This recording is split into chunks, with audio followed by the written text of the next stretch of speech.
All right, God, I need a haircut. Hey, everybody, it's your friend Adam. I'm here with my friend Isaac, who I don't even know why we're doing this now because I do not believe that you can actually change people's minds. And Isaac and I were arguing about this before the stream even began because I guess he believes that you can change people's minds. And he's also saying that you change people's. I said earlier that people change their minds over time. I didn't say that other people change their minds.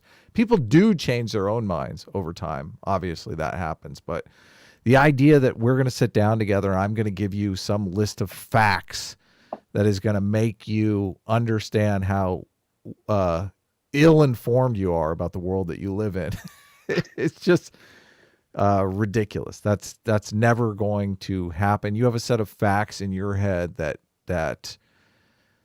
make you perceive the world in a certain way, and those facts are really maintaining your worldview. You would have, I mean, your whole worldview would come collapsing down if you accepted that you're willfully ill-informed.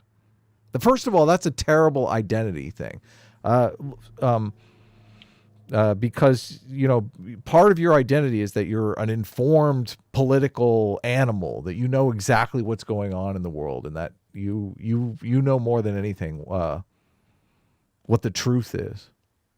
So, I mean, you'd have to sacrifice part of that identity that you're so well informed for you to even accept the fact that maybe I'm not that informed. I don't know about that because I'd be better informed, right? Mm-hmm. I mean, you're saying fact. When you say my facts, you're saying my facts in quote because you don't think that I have facts. You think I'm operating purely on the feels, Mm-hmm. and that all of my opinions are based in emotion rather than in fact, rather than in solid argumentation. Yeah. And I want to see those facts from you. I think I would change my mind, but I haven't seen anything compelling to change my mind yet.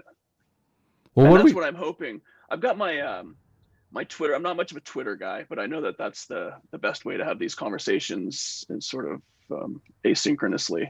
So I put my Twitter link in there, somewhat anonymized. I'm sure someone could find out who I am. It would be probably pretty easy, and I don't mind that. But just as a, you know, I don't know. It seems de rigueur to be sort of anonymous in these things. Sitch inspired me in that.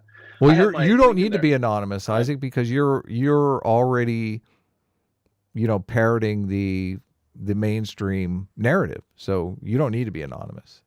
Like, really? Yeah, you don't totally. You don't think Dan Rather will swap me or something like that? No one's going to cancel you. Okay, you're impervious. You can't cancel me. I'm uncancelable. You're uncancelable. So what do you want to talk about this morning? I mean, I'm a little.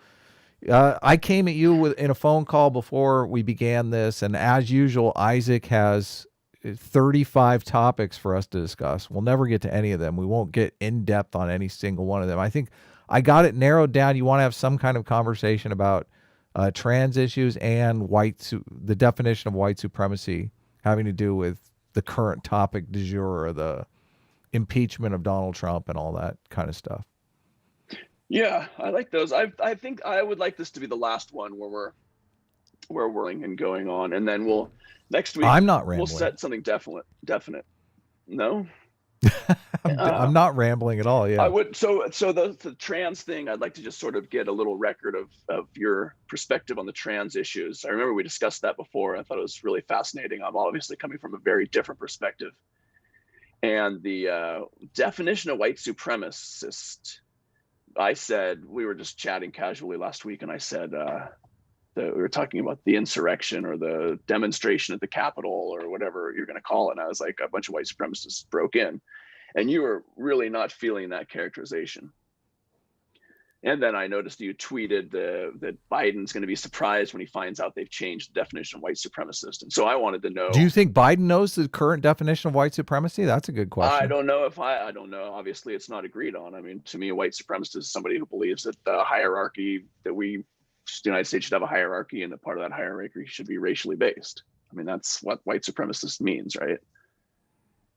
Unless I feel like there's a tendency for your side's perspective to sort of to change the meaning. I mean, it's like the definitional problem. Well, what do you mean my side's perspective? Let's get that. What do you mean my side's perspective? I don't have a side. You don't have a side? No, I'm trying to discern the truth in the world.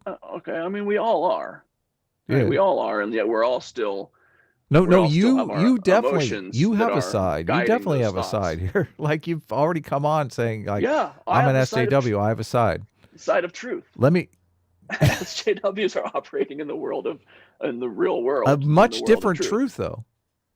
A much different truth. Well, Let's then go. that's why we Let's have to go to figure out what the. the truth is. Let's go to And the to me, the origin. only way Let's to go to. ascertain that truth is through science, and science is either falsifying or providing a rigorous analyses of data.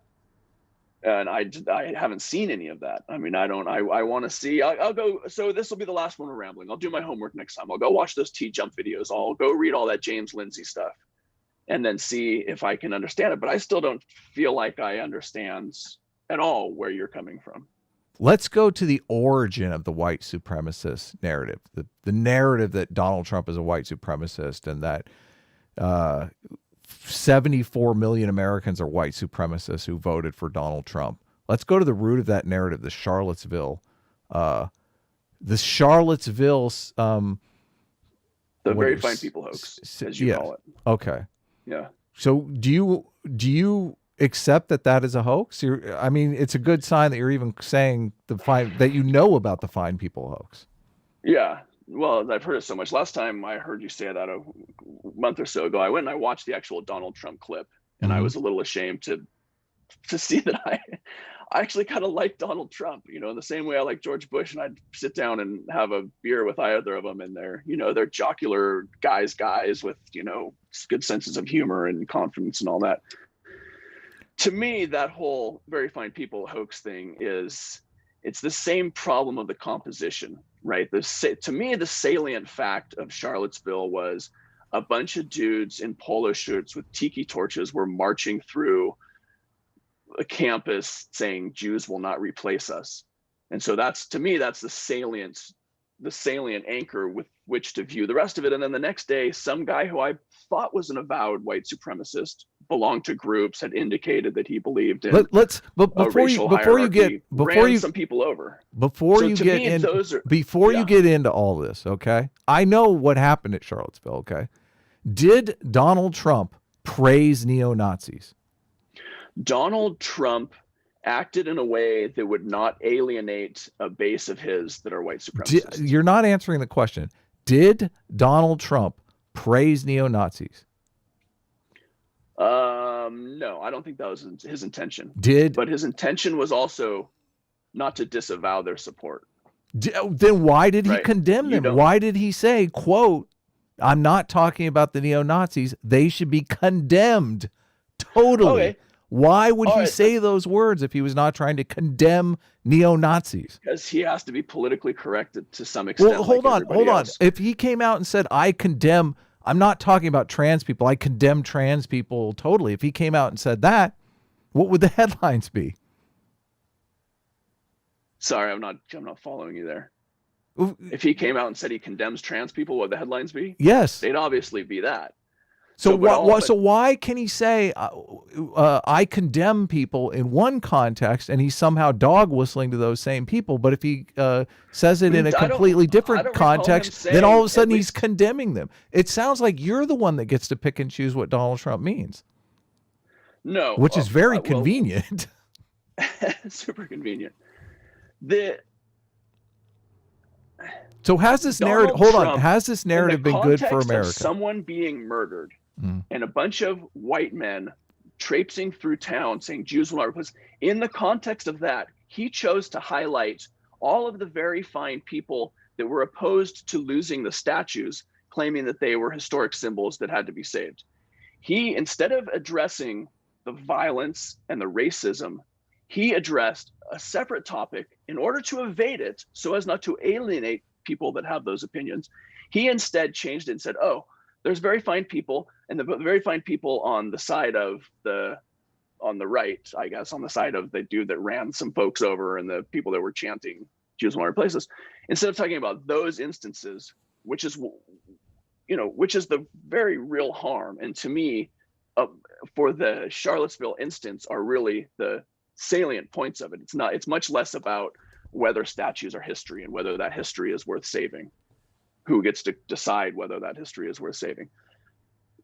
He evaded the question, and in evading the question, he tacitly supported. He did not disavow those people. I don't remember him disavowing. Now you're saying. I remember now in you're the saying debates, he did. Basically, what you're doing here is you're rationalizing a worldview where Donald Trump supported neo-Nazis. You're basically parroting the establishment line. Supported neo-Nazis.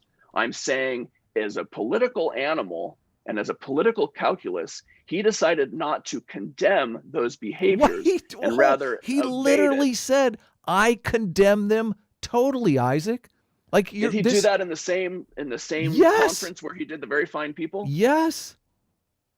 All right, then that's good. I mean, and I know he did that further. I think the very fine people thing is still very politically craven. What do you mean? I just don't think to say very fine people evades the issue at hand, which is that there is right-wing violence.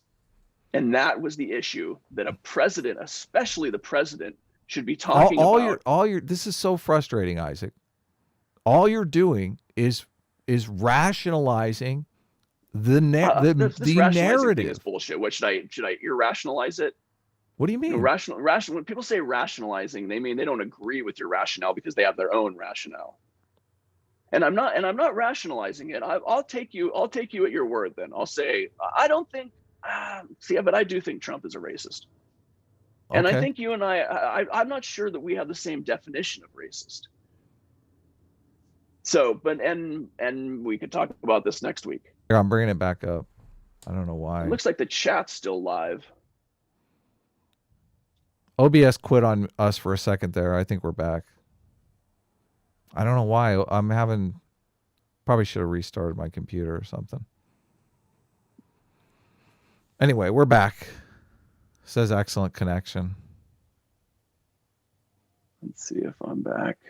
What do you mean? You're back. Oh, Talk. There we are. No, I mean my following along as well. My YouTube went dead minutes ago, but it's back. Well, actually, it's not back now. It's frozen again. Oh, maybe it's just delayed. Anyway, yeah, I don't know. OBS is just closing indiscriminately. So if OBS closes again, I'll start it up again. Sorry, guys. I should have restarted my computer ahead of time. I don't know what I can do about that now. We're in the middle of a live stream. But Isaac, let's hold on. Let me speak for totally wrong. Isaac, let me speak for just a second here, okay? Do you understand how it's terribly frustrating for people when you're calling somebody that if what you're saying is true, that Donald Trump is a racist and praised neo-Nazis, even if he did it secretly, how offensive that can be to the people that actually voted for him, because you're basically saying that those people endorse white supremacy. Do you understand how that can be offensive to people? Yeah, I definitely see how that can be offensive, and it's a strong statement. It's a strong assertion that needs to be defended, and you're defending it like crazy here. I'm defending it like crazy, but I'm not prepared to. I'd like to have that actual clip in front of us. I just assume when the federal government sues his father for explicit discrimination while he's hopefully my facts are about right, while he's a principal at that company, and he gets sued for blatant discrimination in advertising and renting an apartment, or when he does the Central Park 5 thing where he buys a full page ad and, I think he was calling for the death penalty for these 5 black kids who turned out to be totally exonerated later. When he does those things, and then I'm sure there are plenty more. I can pull up a list right now online that would list many more of these things, that when that's the background. Yeah, you've got a laundry list of things that are justifications for your belief that Donald Trump is a racist. But that's what a prosecutor has when they file a criminal complaint. They have a laundry list. Right. They had a laundry list of fraud allegations as well. What was up with that laundry list of fraud allegations? Anyway, I don't want to get sidetracked. We're easily sidetracked here. Let's stick to the white supremacy stuff. Yeah. So to me, that's just another instance when he equivocates on violence. Then that's just another instance of this pattern of racism that he and his family have had. If your dad was racist, does that make you racist automatically? Is that a... No, but if I worked with my father while the family company was committing racist acts to the point where the feds would come after him, I mean, you can argue deep state, maybe the deep state knew in the early 70s and they were already preparing to take down the Donald. But there's so many instances of these racist behaviors that's what I think people would jump to assume. Well, so what do you want to and as far as all of the followers feeling like that condemns him, I mean, that's it's unfortunate that there's so much tribalism on the right. Hey, listen to you. There's one person here. Don't think there's tribalism everywhere. There's tribalism everywhere. That's how we operate. Our minds, our brains are physically designed to operate on in-group, out-group schematics. And if you are you so yes, you're either fighting that tribalism or you're giving into it. Well, who's fighting the tribalism here and who's giving into it? I don't know that anyone's fighting it or giving into it. I mean, you say you are, and I think to some extent you're trying to, but then the arguments and the streaming in.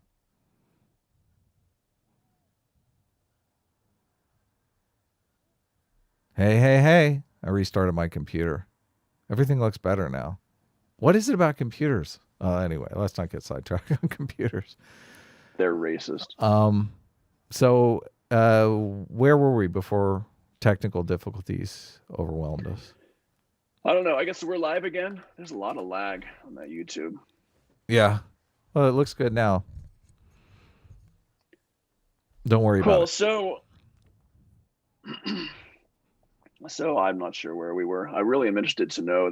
Somebody was comparing me to someone at the beginning of the stream, like a farting meditator. Well, hold on. Let's look at this.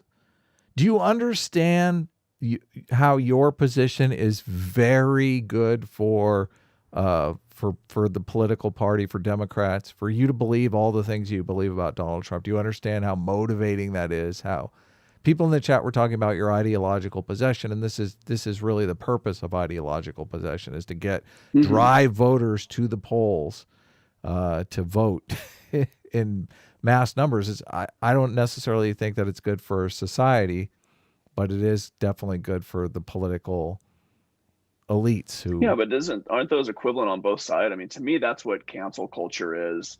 It's a wedge issue to drive off folks in our demographic and get them to think, the SJWs, that Antifa is some big danger, the communism, that at any moment, if the left wins, then America will be communist. And to me, those are the exact same issues for the right. Okay. So I think, why is it bad on the right and it's not bad on the left? No, it's bad on both. Okay. It's bad on both. But there are some opinions track closer with reality. Mm-hmm.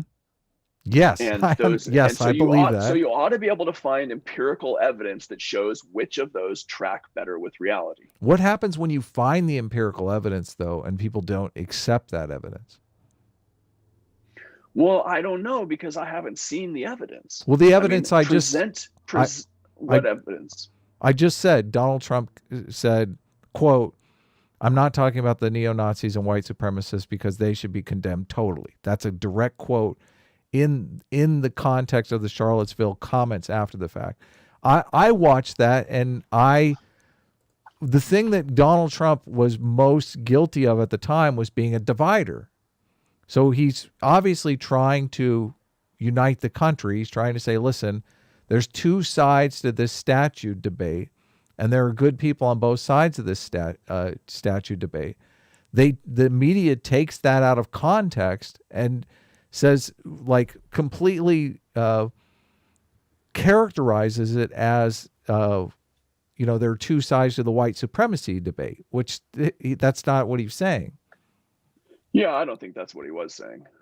I guess maybe I don't have as strong a take as some other people might on his racism. I think it's much more subtle than that. And as I said, I think the problem with that whole statement was that he deflected the elephant in the room, which was white supremacist violence, and deflected that by saying, oh, it's just a debate about history, and people can have different opinions of history and still be good people. But that's not the characterization that the media gave it. The media didn't give it that characterization that, really he was saying there's people on both sides of the statue debate. He was inarticulate about it, but he definitely wasn't supporting white supremacy. The media narrative was Donald Trump praised white supremacists. Joe Biden ran on this narrative in his campaign.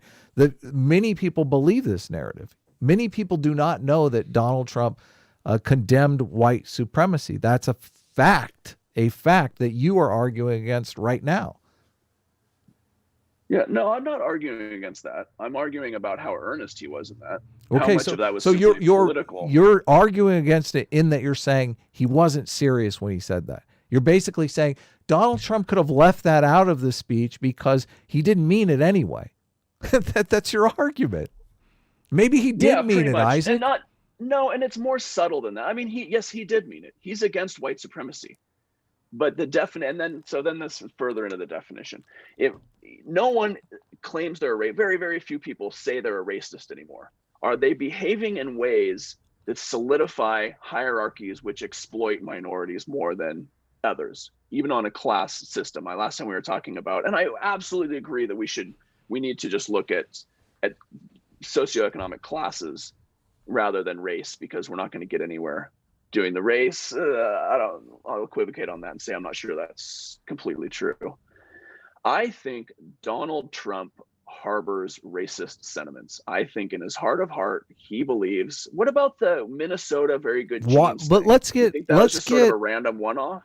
Let's get to why you believe that. Well, I've already said there was the action against his family's company where they were explicitly denying housing to blacks. There was the Central Park 5 thing. There's the Minnesota, you all have very good genes, which is, I'm not saying that he was explicitly talking about. It's one of those, he should, as president, he should be a better person. He should be more informed. He should be more uniting. And when he says, you all have very good genes up here, it's very suspect. It's very over the line of the sort of, I mean, who doesn't have the good genes then? Are any of these facts that you're pointing to the smoking gun? The Central Park 5 thing is pretty bad, right? If you call for 5 young if you were on a jury of 12 people, death penalty, right? Did he apologize for that? Did he ever say I was mistaken in that? He called for, didn't he call for the death penalty of these 5 teenagers, and I think there might have been a couple over 20. He called for the death penalty. He spent a ton of money to get a full page ad in the New York Times. Those kids were completely exonerated. Their confessions were forced. That I believe they were exonerated by DNA. They found so why? What sort? If you are, there's an easy other answer. There's an easy other side of this. He was wrong. That he's not a racist. Yeah, he was wrong. And then how do you behave when you're wrong? You make amends, you apologize, unless you think you were wrong in the instance, but not in the substance. Mm-hmm. And I guarantee you that Trump believed the super predator thing. But anyway, let's I don't like defending Trump. I'm like the. No, why?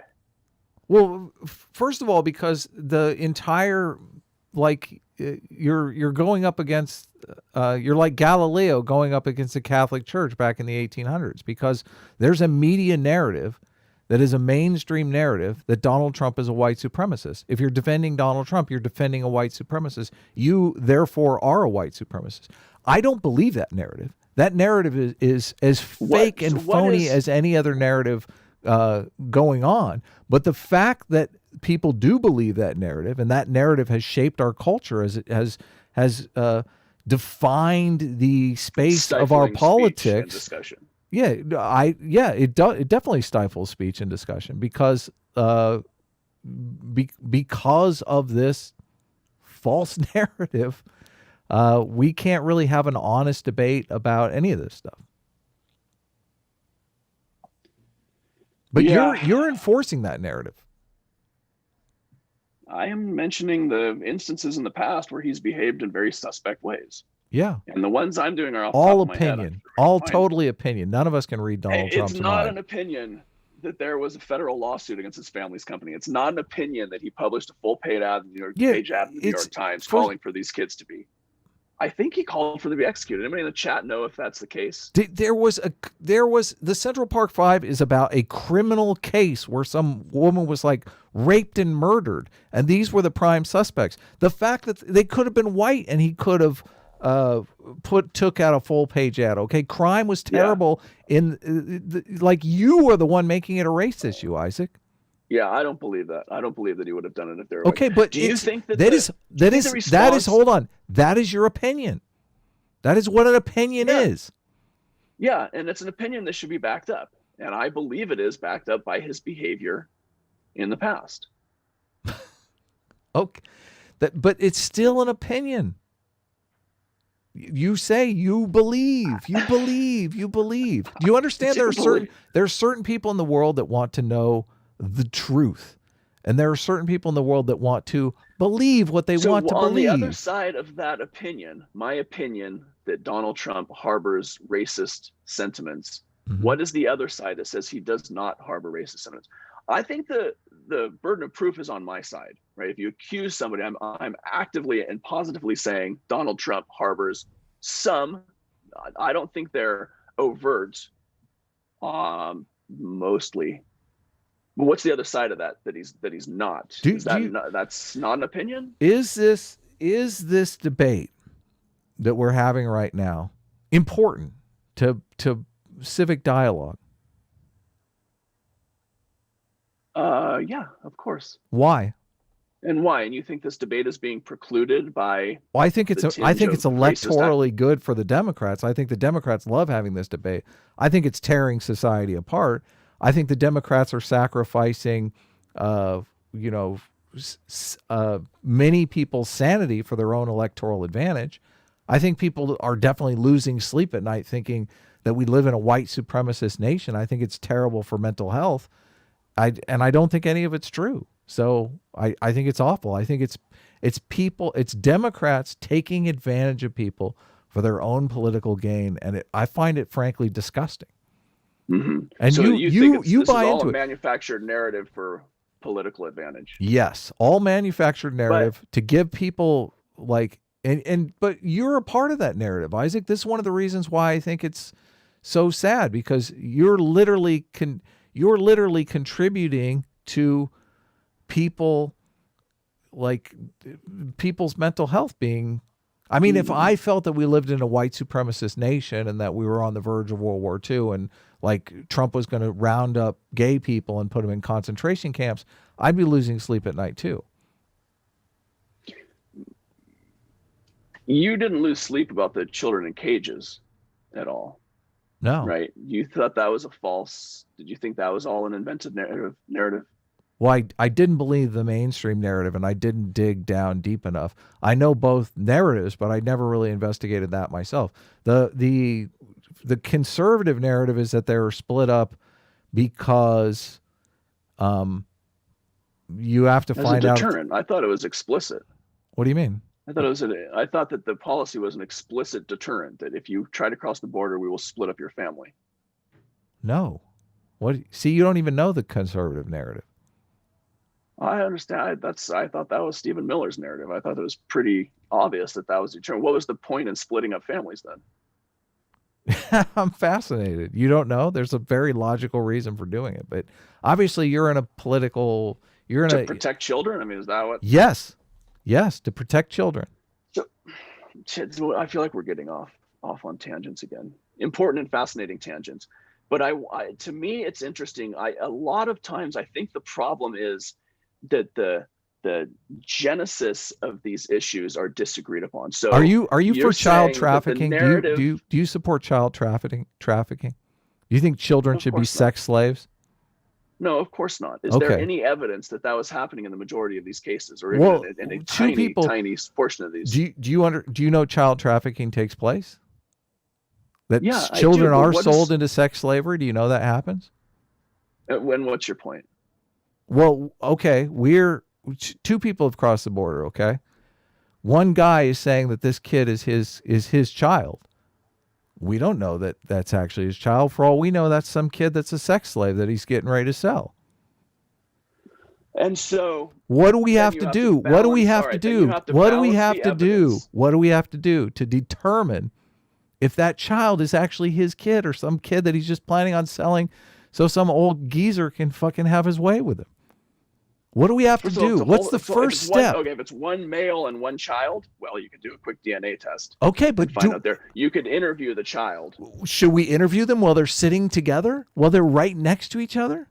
That is such bullshit. That is not what happened. That's exactly why they split them up. This is exactly why they split them up. This is exactly why they split them up. Shit, now I want to just Google it and see. I am about certain that it was quite explicit that it was a deterrent. And that's why there were thousands and thousands. Dude, well, you keep believing that, Isaac. Isaac, I'm not here. Administration, when a couple dozen people were separated because the adult in the group was charged with a felony, drug trafficking, something like that. Yeah, of course. On CNN, you're only going to see that's major rationalizing to be like, oh, we're trying to protect the safety of the kids, so we're going to split up all kids because what are we going to do? Interview them and their abusers at once together? Isaac, that's a major rationalization. So you don't think this problem exists with all the kids? You're saying some kids, it's so obvious. Just look at them; they're related. You can tell. Is that what you're saying? We don't need to split these up because we can tell that this guy's not a child trafficker. Is that what you're saying? To me, this is. Do we bring Isaac in and utilitarian decision on this? You can look and see how much is a child damaged by CSEC, by child and sexual exploitation of children, sexual exploitation, whatever. And then you can look at the trauma caused by being separated from your parent. And then you can say, okay, if we save one child from child trafficking, that is huge. Right. If we also traumatize 5,000 children by separating from their parents for a few months, there's like 550 children that were separated that they can't even find their parents. So it's not like this was done in a comprehensive, responsible manner where there was a proper paper trail so that they could reunite these kids. It was Isaac, I want to get your argument straight here. I don't want to, because this is very touchy. Okay. You're saying that if we should keep the kids together and if we miss an occasional child sex slave, that it's worth it because the vast majority of the kids who are really with their parents are going to be fine. So what is the number of child sex slaves you're willing to? No, I'm not saying because they're going to be fine. I'm saying that it's traumatizing to be sold into sex slavery, hugely traumatizing, and we ought to do just about anything we can to prevent that. Well, but not separate, not separate every kid and give them a DNA test or question them or whatever. I mean, I don't know how long the DNA tests take. I'm assuming the investigators have certain questions that they ask them in order to determine. You would hope. But you also know that the child trafficker, that the child trafficker and the kid, like they've told a story. Like the child traffickers basically said to the kid something to the effect of, I'm going to kill your parents if you don't go along with me. Here's the story. You have to tell the people, the investigators, and I'll tell them the same story. Like they work that out ahead of time. You realize that? Like the DNA test is the best. Well, yeah, sure, the guy's threatening the child. That's not the case in the vast majority of these. In the vast majority of these, so let's just say it's 5 in their home country. Let's just say it's 5% of the cases. Okay. No way. I'll give you less than 1%. Okay, I'll give you like 1/100th of 1%. Let's just say it's 10 kids. Okay. You're saying that we should let those 10 kids be sold into slavery so we don't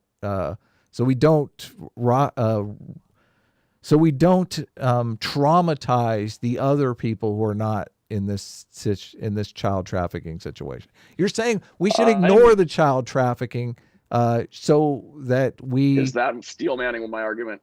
Well, I'm not saying that at all. Okay, so what should we do? What should we do? Okay. Which is hugely traumatic. Right.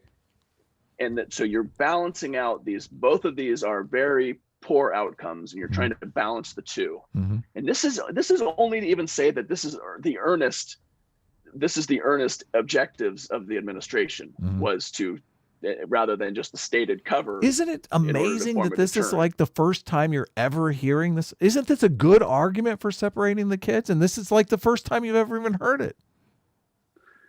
How is that? Are you voting based on this? Are you voting based on this? I'm curious. Is there data behind it? How many children were saved from trafficking when they split up thousands and thousands of families? I would love to, as a truth seeker, Isaac, I would love to know that. If you were trying to do a kind of crazy, absolute utilitarian calculation here, and you looked at the stress chemicals, you looked at the cortisol in the child's brain who had been in sex trafficking, and then you looked at thousands upon thousands of children and the stress that was caused by them being separated from their parents, which do you think would have the higher volume? It's bullshit to have this false options, right? You can do both, and let's talk about it more. Let me go and find a little first of all, you can't. First of all, you can't. I highly doubt that many children were saved from trafficking versus how many children were separated simply for political points and for a deterrent. The only reason I'm bringing it up, Isaac, is because there is a political narrative here that you've bought into hook, line, and sinker. And there's a logical reason for separating the kids that you don't even know about. No, I do know that, and it happened under Obama. Yeah, totally. Because the same problem existed under Obama. When there was a suspicion, when there was a reasonable suspicion that these things were occurring, then they address it. As far as I know. Hold on. You realize, what are these people called? They're called undocumented for a reason. What is the reasonable suspicion? I don't understand. Like, how do you have the behavior of the child, the behavior of the adult, the physical circumstances of the child, the composition of the group? I mean, there are all sorts of ways that you can make a determination of these things. And not know. I mean, you're guessing. Unless you have a DNA test. Let's do a whole episode on this then. Unless you have a DNA test. To come back to it. Well, it's interesting that you don't even know the argument. We're drifting off of the thing, but it's fascinating that, like, how do you feel knowing that you don't even really know, like, both sides of the argument for any of these things? Like, you didn't. Props to you for knowing. Well, you know the counter argument on the Fine People hoax. You don't know. You don't believe it. You don't believe the counter argument on the kids in cages thing either. But at least you know it now. Well, should I read super chats or you? Yeah, go for it. I mean, this is why I think this will be the last overview one. Because when we drill down into these things, like, we should have that clip of Trump. We should know the clip of Trump's very fine people. We should have that clip. We should have all of the White House statements, Department of Homeland Security, all the, ICE. We should have statements. Isaac, I don't want to listen. I don't want to watch the Trump clip with you and have you rationalize everything Trump says, because all you're doing is going on your gut intuition that Trump is a racist and then viewing everything through that lens. Trump could come out and give a 45-minute speech condemning white supremacy, and you would rationalize all of it was a lie, dog whistle, he didn't really mean it. I mean, it's pointless to even do that. It's a pointless exercise. I don't believe I can change your mind, Isaac.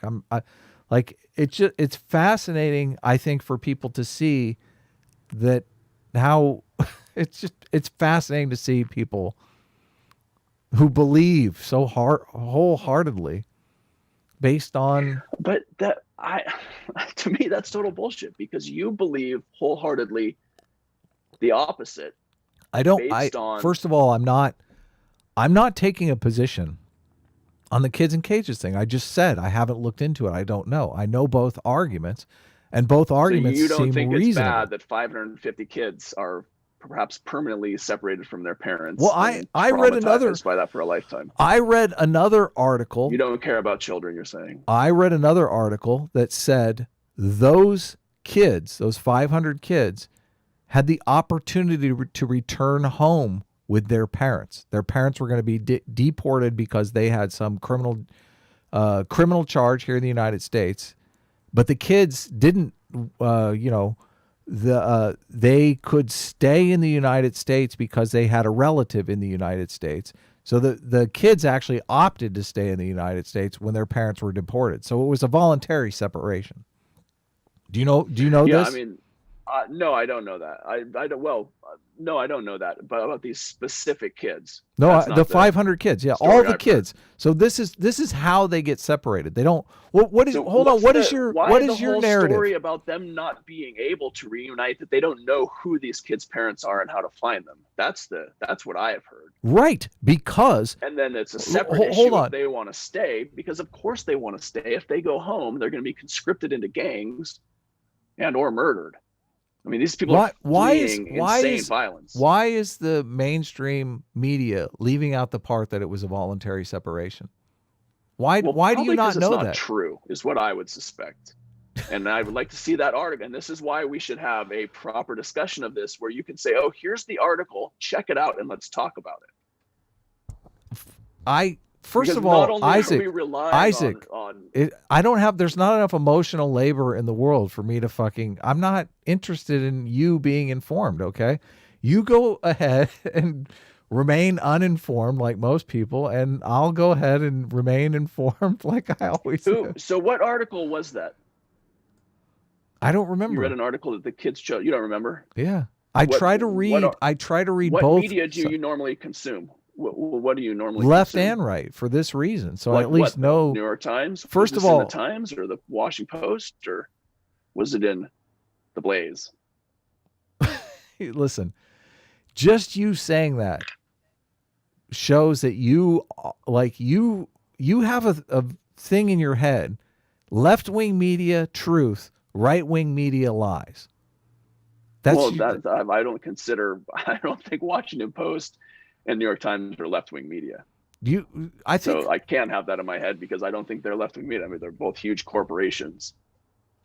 Both sides are incentivized to tell the truth, because we have two political camps, right? You know the analogy, the saying, morality binds and blinds. Have you heard this before? Mm-hmm.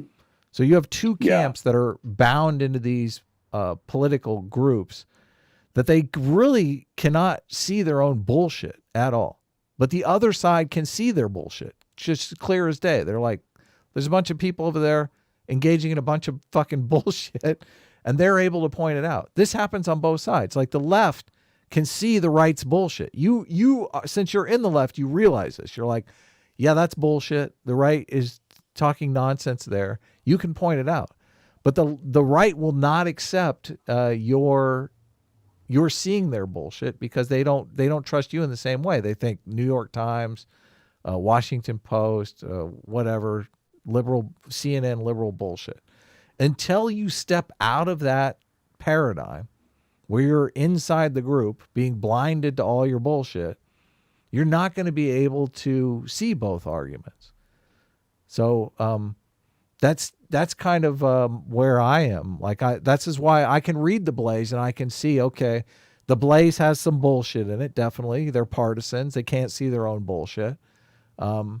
But when they call out the left on certain areas, they bring up arguments that are generally true. Like, they're not trying to lie to people. Like, I don't see a lot of it as these media operate. Well, it's difficult with CNN, because I think they are lying to people for a political advantage. To me, Newsweek has gone totally insane. Newsweek is just pumping out rage click stuff. They've been popping up in my newsfeed more and more, and every single one of them seems absolutely designed for me to rage click it. Yeah. And then occasionally they'll, and 6 months ago, it was the opposite. It was all designed for me to jump in and be like, oh, they're going to have good evidence that supports my side.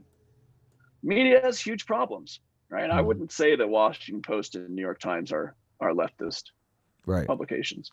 I would say the Blaze is a rightist publication. Maybe something like Reason would be more right of center. Well, I don't think you're ever going to get past this if everything I say you want to discount because it's the Blaze or because it's Fox News. If I say, listen, I heard a compelling argument why they separate the kids. I also heard that the kids were separated voluntarily.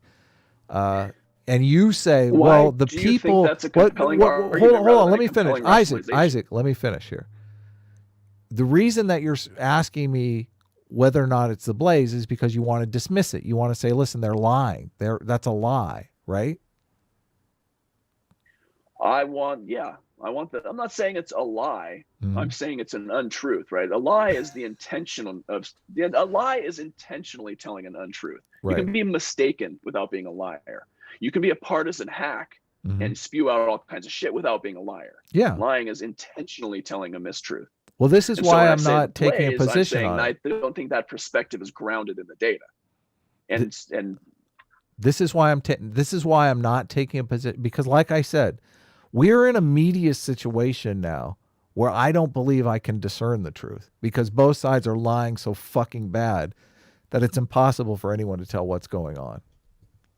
No, but if I found an internal document, or if I found statements by an administration figure that said a prime reason for child separation is to deter families from trying to cross the border, then that would be dispositive. Then you would say, okay, I mean, you would trust that administration official to be saying what their motive was in the policy.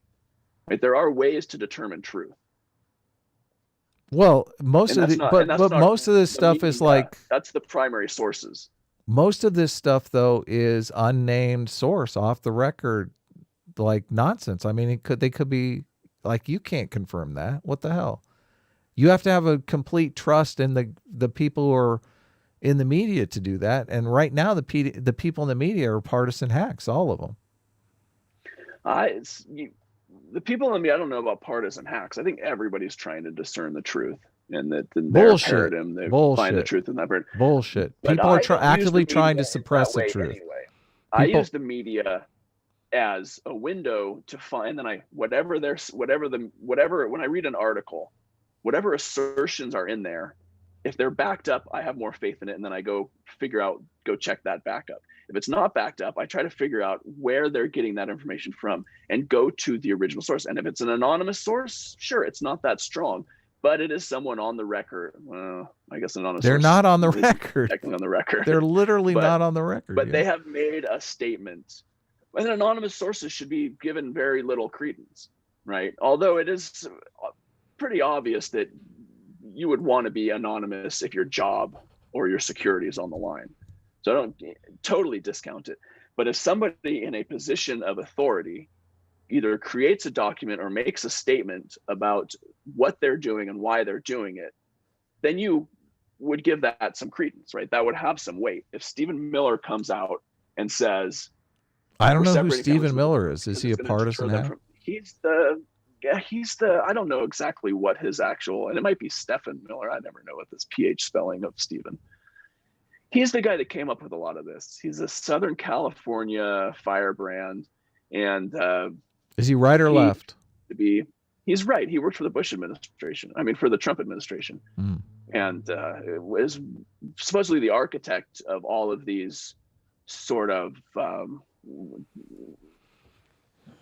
racist policies, to frame it in the terms of the left. These policies, which are very intense on stopping immigration at any costs. And so if he says those things, but there is a way, there's got to be a way around this just being opinions and rationalizations on both sides. And to me, the only way around it is to go to the source and look at the source and not say, I read an article that said this, which is a good way to introduce an argument and say, okay, this is a way to look at it. Wouldn't it be true? Sources don't help. Facts don't change people's minds. The Donald Trump clip is the perfect example. Any of this. Yeah, there is no point to any of this. There are going to be interpretations. Right? There are going to be different interpretations, and where you stand depends on where you sit. You know, when things affect me, I'm going to have an opinion on them differently than when they don't affect me. Let's read some super chats and get some other people. Okay, and let's talk real quick about the trans thing, because can we just do that real quick so that we can, in the future, I'll make sure that I know what you're talking about.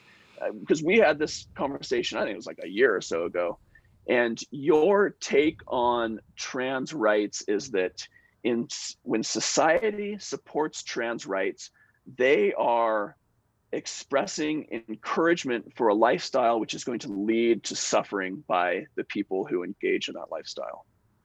Is that potentially, right? yeah.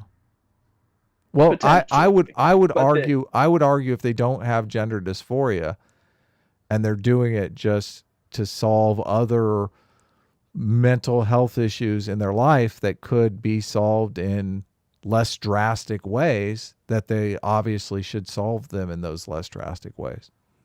All right, that's reasonable. I mean, that's reasonable. Yeah.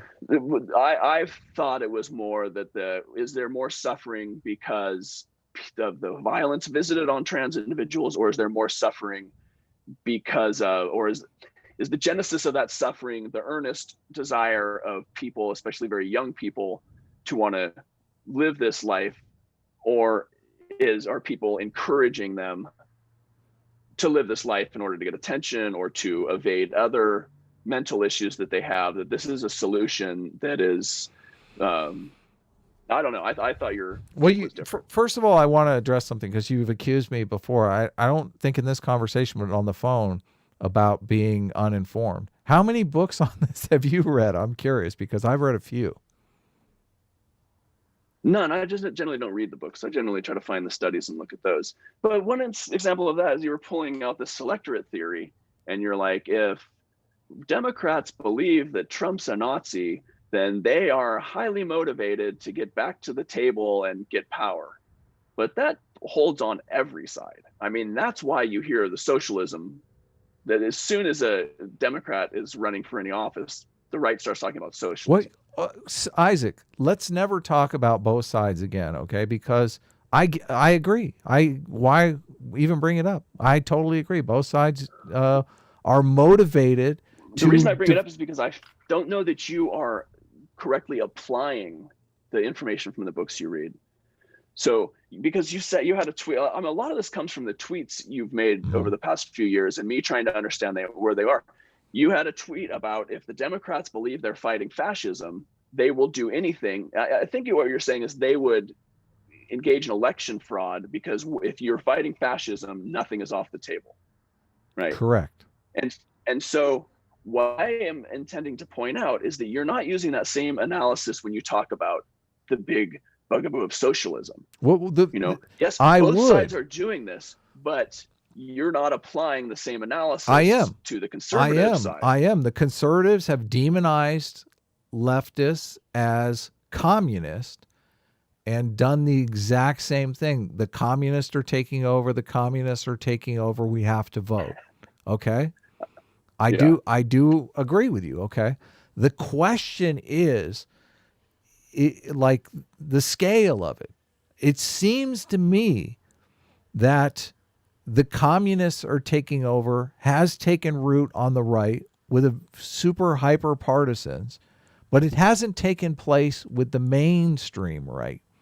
But it's the opposite on the left. The mainstream left does believe that white supremacy is prevalent, that we had just escaped narrowly from a white supremacist president. This is like mainstream leftist thought. This is like CNN leftist thought.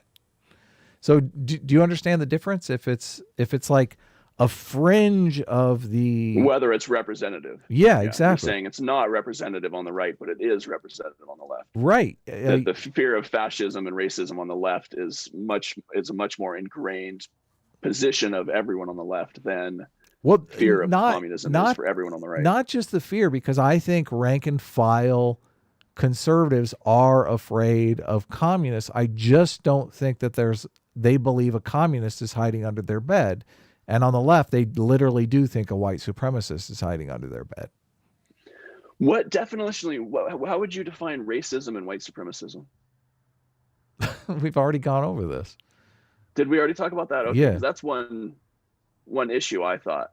We talked about this briefly at the beginning, but do you, like Joe Biden, there's two definitions of white supremacy going around now, and it's very convenient to switch those definitions for the left, because they're the ones that are doing this kind of bait and switch. They're like, nobody likes white it's you know what the Mott and Bailey is, where you have like a strong argument and a weak argument. The strong argument against white supremacy is that, you know, people are being tangibly racist to people. You know, they're not hiring them because of racism. You know, they're moving across the restaurant because of racism. Like, it's actually affecting their tangible behavior. And then there's the weaker argument of white supremacy, which is that, you know, we have our society is based on white supremacy, so it's kind of just baked into the cake, and everyone is at some level white supremacist, subconsciously white supremacist, maybe. You know, both those arguments seem weak to me now that I think about it, but there's one argument is a systemic argument, and one argument is an individual argument, and one gets swapped for the other occasionally. Mm-hmm. And when Joe Biden signs an executive order fighting white supremacy, he thinks he's fighting the individual one, when really what they're talking about is fighting the systemic one. And the systemic one, you have to make all kinds of weird changes because, you know, we don't even really know if the systemic one is real. It's based on on outcomes. Things like the 3/5 compromise in the Constitution. You wouldn't say that's white supremacism. Fuck yeah, it is. What are you talking about? Well, then that's pretty systemic. If it's yeah, but wasn't that overturned years ago though? I mean, it was over. Well, I mean, yeah, slaves. I mean, slaves are no longer a thing. The 3/5 compromise was another thing for political power. Yeah. What do you think the Civil War was about? Racism was about slavery. Yes. Do you? What do you think the Civil War was about?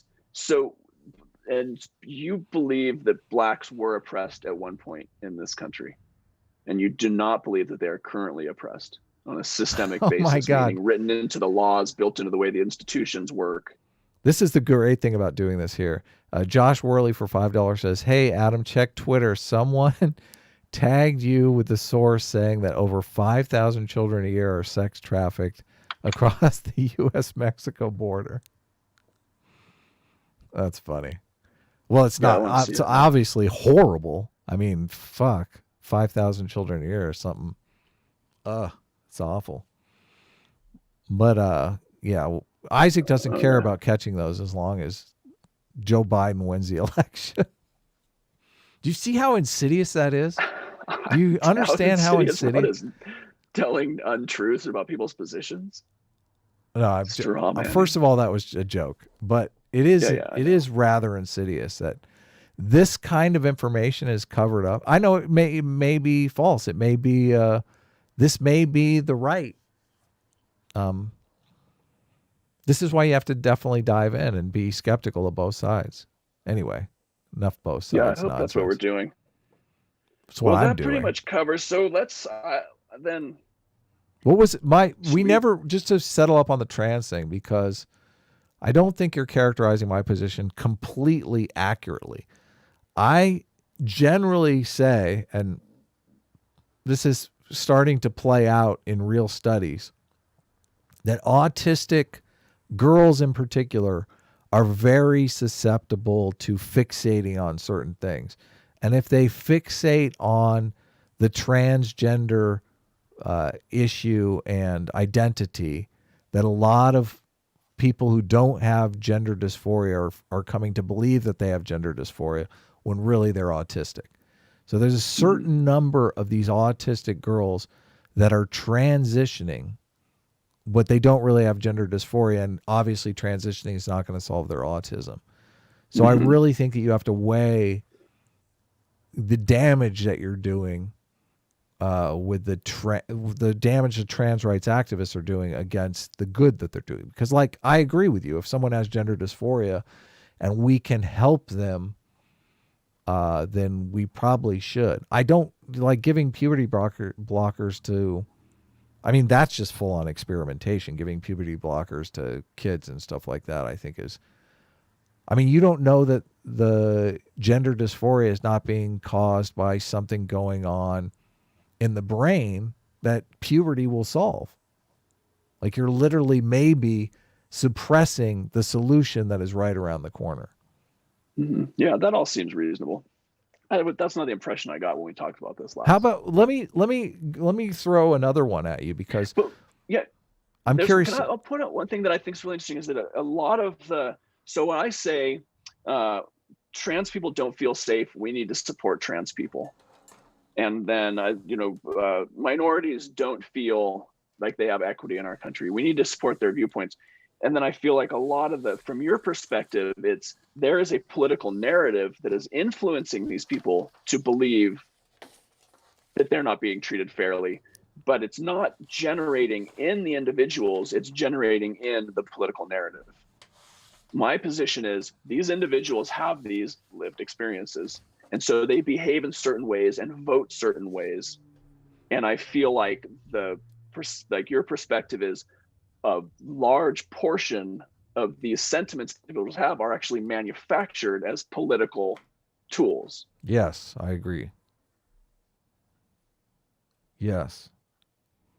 The way it becomes kind of an interesting issue of the individual agency and how much people are truly coming up with their own opinions on life and behaviors that are a genuine expression of their deepest original selves, and how much of people's behaviors and opinions are given to them. And whether one of those is true means that our varying perceptions of these, that one of them is also more true. I'll go 80%. 80% of people, their opinions are given to them. Yeah. I mean, so then you can look at things like priming and how strong priming is. I went and I looked, we were talking about, we're still on I want to finish up on the trans issue. Okay, let's go trans. I think next time we should talk about just one thing. I mean, you've been saying that for a while, but I feel like now we've sort of covered all the topics, or the substantial portion of the topics on which I don't understand your perspective. And now we can drill down and start talking. I have one more thing on the trans issue, because if someone is suffering from gender dysphoria and they're going to give them hormones to turn them into the sex that they believe they are, why don't they give them hormones to turn them into the sex that they already are? Like if they can give them like if it's a boy, they can give them testosterone. If it's a girl, they can give them estrogen, and see if that solves the gender dysphoria. How do you feel about that? I imagine there's some good data on that in the medical literature. I'm not sure that there is, because this topic is like untouchable by any professional. I don't know if that's the case. It's untouchable by anybody who's making a substantial portion of their income through the media and that needs to maintain a large audience. Or doctors. Any doctor that's like they're risking their practice, not parroting the establishment line. Yeah, I don't know about that. Let's go. I don't think that's regardless of you're punting to the studies. I'm setting up a hypothetical here.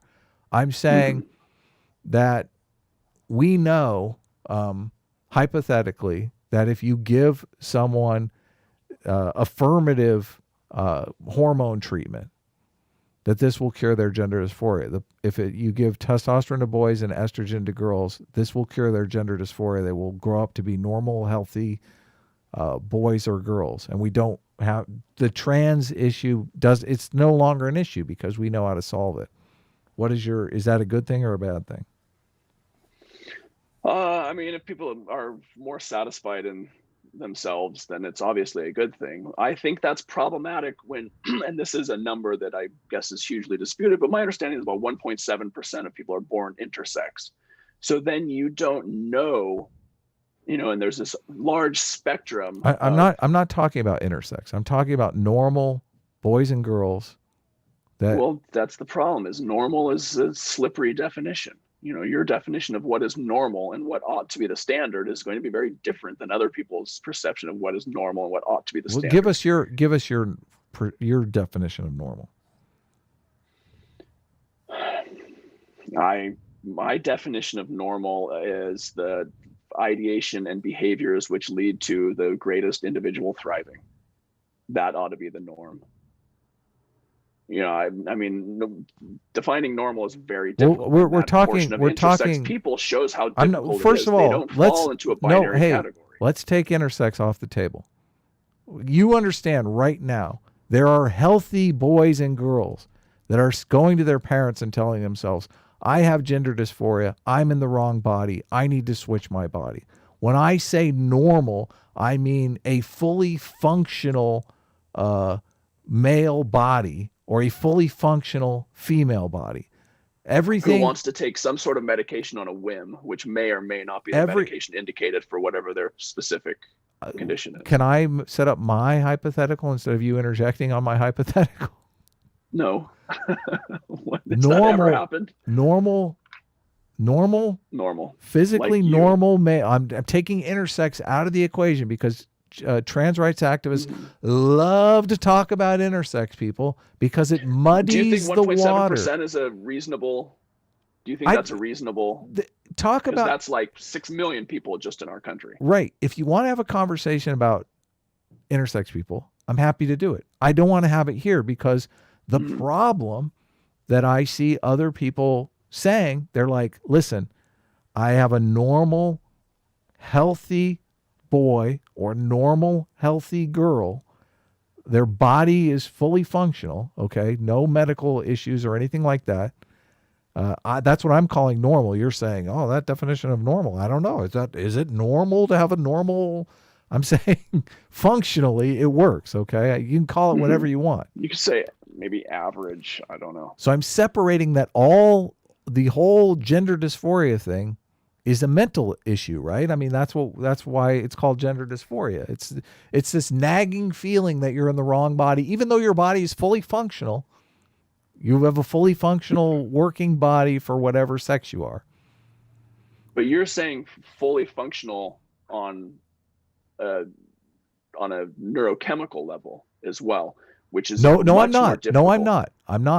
I'm separating the brain from the body. Physiologically. I'm saying physiologically, anything a male wants to do with a male body, you're fully capable of doing. Anything a female wants to do with a female body, reproduction, having heterosexual sex, having gay sex if you're a lesbian, if that's what you're like, and the fully functional body.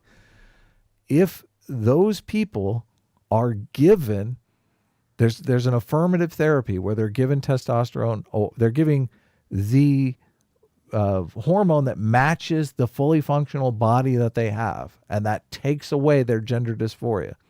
They're like, oh my God, I don't know what I was thinking. I thought I was a girl, but now that I've had a little extra testosterone, I realize I'm a boy and I love it. I'm fully capable.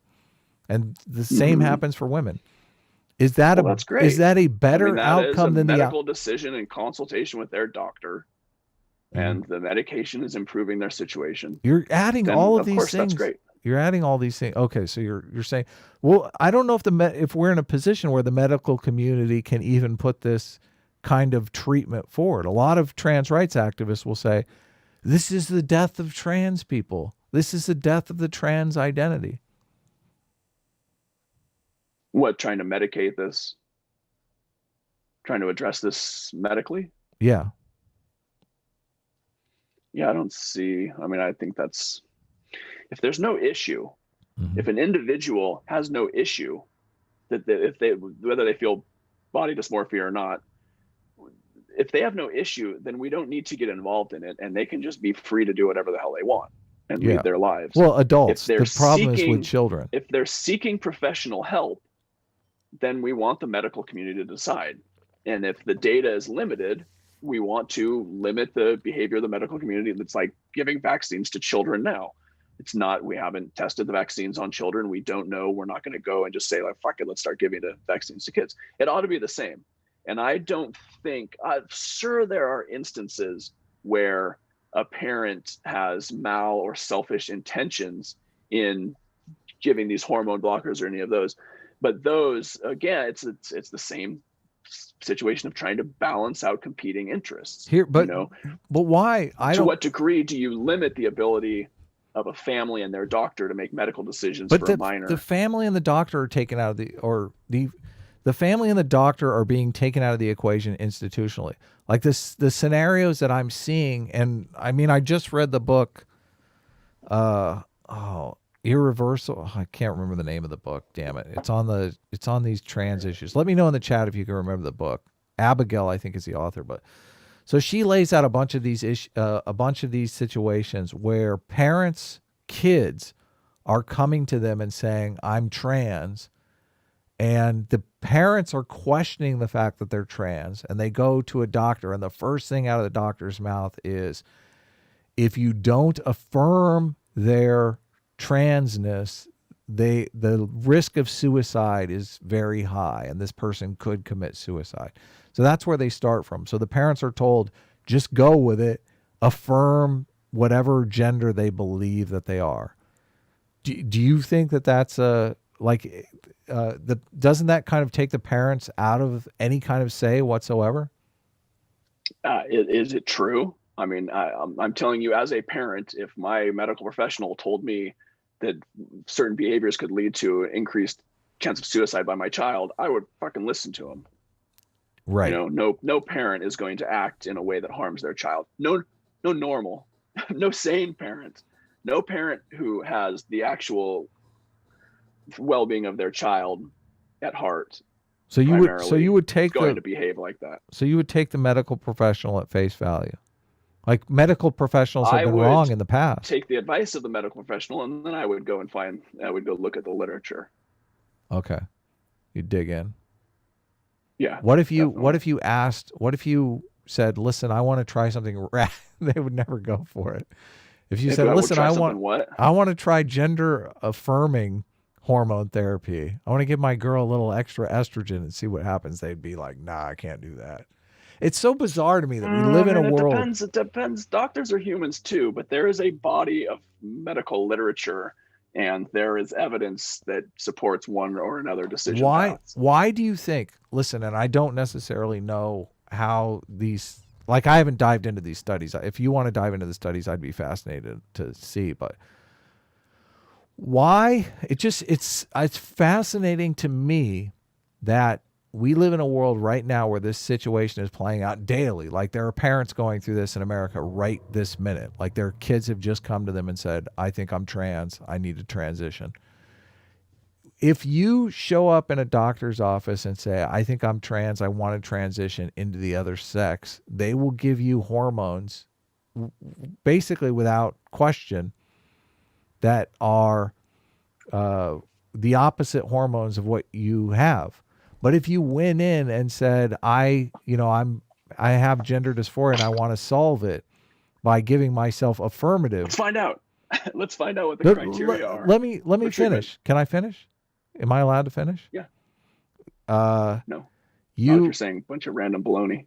But you can go into a doctor's office and say, I want hormones that are my actual hormones that go into my body to try to cure my dysmorphia that way. And they're like, no, we can't do that.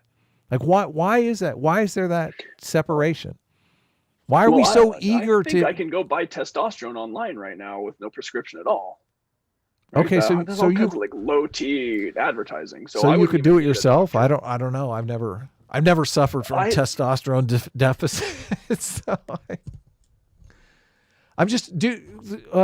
I'm curious about your opinion on that. Like, why can you walk into a doctor's office and they'll give you the opposite hormones that your body takes, but if you ask for the actual hormones that your body takes, it would be some radical thing? Like, why is our society structured that way? I don't know that that's true. Right. Secondly, I imagine I can go online and buy testosterone. Mm-hmm. So I don't need to go talk to my doctor. If I went and I talked to my doctor and I was like, hey, I'm so tempted to say crass things. If my doctor doesn't believe that I have low testosterone, which I don't think is much of a thing, then my doctor is not going to prescribe testosterone for me, especially because I can just go buy it over the counter. Yeah. If I go in and I say, I am suffering mentally because I feel like I'm in the wrong body, then that is a medical condition. Right. And the doctor has to address it differently than me saying, I want to be a little more manly. Guns aren't doing it for me. So you're deflecting that I'm setting up the situation where you are going to the doctor and saying, I feel like I'm in the wrong body. And I want you to give me testosterone so it feels like I'm in the right body. Like, there's two ways to solve You don't think a doctor would do that? There's two ways to solve the problem. If you're in the wrong body, you can change your body or you can change your mind. Right? Yeah, sure. I'm not sure where you're going with that. I'm not a big fan of the mind-brain dichotomy. The brain is also a physical structure. So then you don't believe? Do you believe in gender? Do you believe in gender dysphoria? What's going on with gender dysphoria? I don't know. I haven't looked into it that much, but I know that if people are feeling gender dysphoria, the symptoms described therein, that we give them maximal freedom to do what they want to do in consultation with their medical doctor. Maybe we don't give them maximal goes freedom beyond that, and you say, well, there should be better literature and guidelines for doctors to behave in this way. And right now it's the Wild West because we've only been dealing with this for a couple decades. I mean, that's another further argument. You're not answering, so I'll ask again. So what is it? Gender dysphoria is a situation where you feel like you're in the wrong body. There's two ways to solve that issue: to change the body or to change the feeling. Correct? Right now, we've decided we're going to change the body, and as a side effect, change the feeling. Why don't we just change the feeling? The body, right? That's changing the feeling. I mean, the feelings are all predicated on the neurotransmitters and the structures of the brain that generate that why are you making it so complicated? Because that's the truth of it. Because it's not fucking simple. If it's magic, it's not simple. There are no simple answers. You're adding binaries. You're adding a gradient, and it has to be that nuanced in order to comport with reality. It doesn't. You're adding needless complexity. You're adding needless complexity. Needless if you're trying to come to a predetermined absolute answer. Right. But there is no absolute answer on this. Every one of these has to be an individual case. The physical and neurological makeup, the doctors involved, the people involved, the parents involved, these are all unique circumstances. If you're saying we need better guidance from medical associations and the government on how to deal with these, then that's one thing. If you're saying, I mean, I don't know what else. What am I saying? Steel man my argument. Steel man my argument. You're rambling, Isaac. Steel man my argument. People have a problem with their body, and we are addressing. You're saying we should fix the software instead of the hardware, is what you're saying. I'm saying we should at least understand that we have that option. Okay, so we should have more data, which means that professional organizations need to publish more data, or maybe we have that data and we're just both ignorant of it, which is probably a huge possibility. Let's continue it. Let's continue this conversation sometime. I'll look in here. I mean, there's going to be more recent. I want to know that you understand my argument. So there are going to be better guidelines. Your argument is that why change the hardware for a software problem? Isn't that your argument? Yeah. I mean, yeah. Basically, I'm just wondering why, like, this isn't even really even considered. Why is it medical? Why is it considered, standard operating procedure for someone to show up in a doctor's office and say, I feel like I'm in the wrong body, and the standard medical procedure is, okay, we'll change your body and not change the feeling? Is that the standard? Because that sounds ridiculous to me.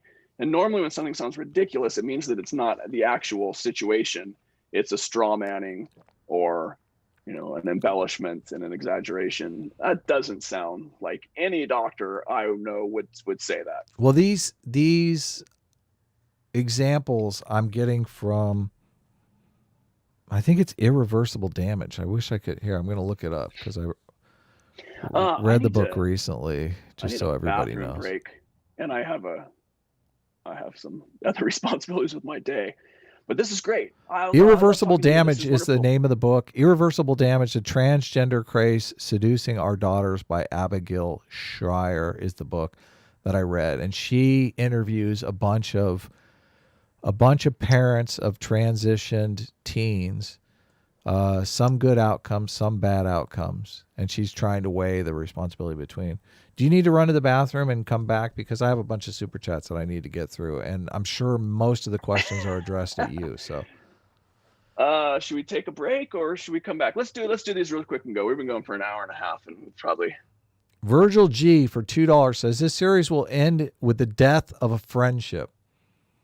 I don't think so, in all honesty, but no, I mean, we're pretty strongly bound together by our mutual enjoyment of hallucinogens. So we will go to a plane where none of this exists anytime we need to rebond. Yeah, that's true. We here at Adam and Isaac do not condone any illicit drug use in any way, shape, or form. No, that's all a joke. Yeah. Although they're finally going to look into this mushrooms and depression study and mushrooms and PTSD study. So it's not MDMA doesn't too. Have the stigma it did when we were kids. Brian K for $4.99. We're all operating in the real world. It's just that SJW's concept of that world are incoherent with objective reality and are based on impulse. I agree definitely with that. Yeah. SJWs are completely ideologically driven, which I mean, Isaac, we're kind of sussing out that you're kind of ideologically driven. It seems. It's because I disagree with you. If I agreed with you, you'd be like, oh my God, he's speaking the truth. No, absolute reality. Every fucking unsubstantiated opinion out of his mouth makes my gut feel warm and fuzzy. So I agree. He must be speaking the truth. I mean, to me, those are worthless bullshit. The fucking chat on here most of it is just ridiculous to me. That none of it is backed up. There are no warrants. It's all like, oh, you're being tribalist. Oh, you're letting your emotions deal with you. That's what my side says. You know, that's a way to not have the conversation. As soon as anyone says that, I'm like, dude, why even fucking bother? Unless they're giving you money. And then I'm like, preach. If they're saying ridiculous things that both sides say about the other side, but they're giving you money, then I'm on board with it.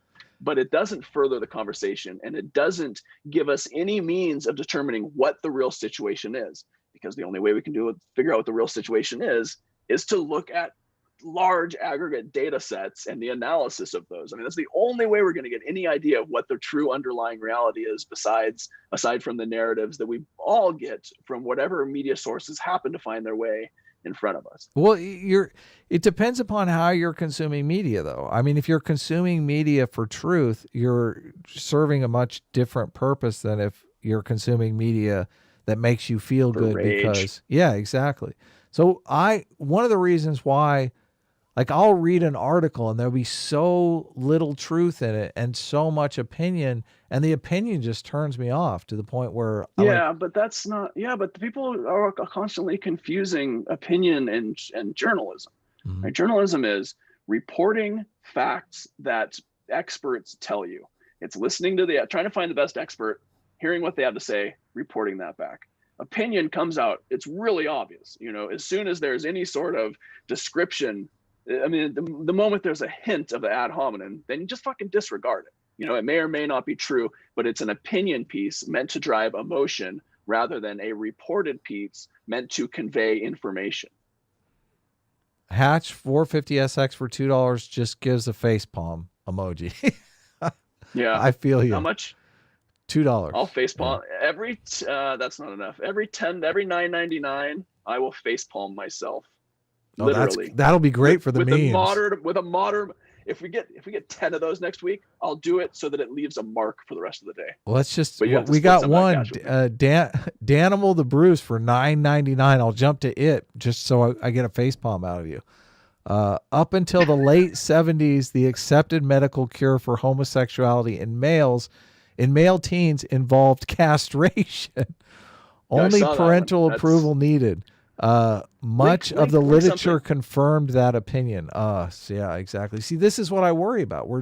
We're hurting our children, and I can't condone hurting No, we children. should proceed with caution on these things. Nobody's proceeding with caution. Will you at least admit that nobody's like? I don't know. I'd have to see the data, because it's always this one huge, emotionally evocative, salient issue where you're like, look at this instance. This How many instance families? is horrible. Nobody's going to say it's not horrible, but it's not indicative of the thousands or tens of thousands or fucking millions of people having experiences that are not so sensational.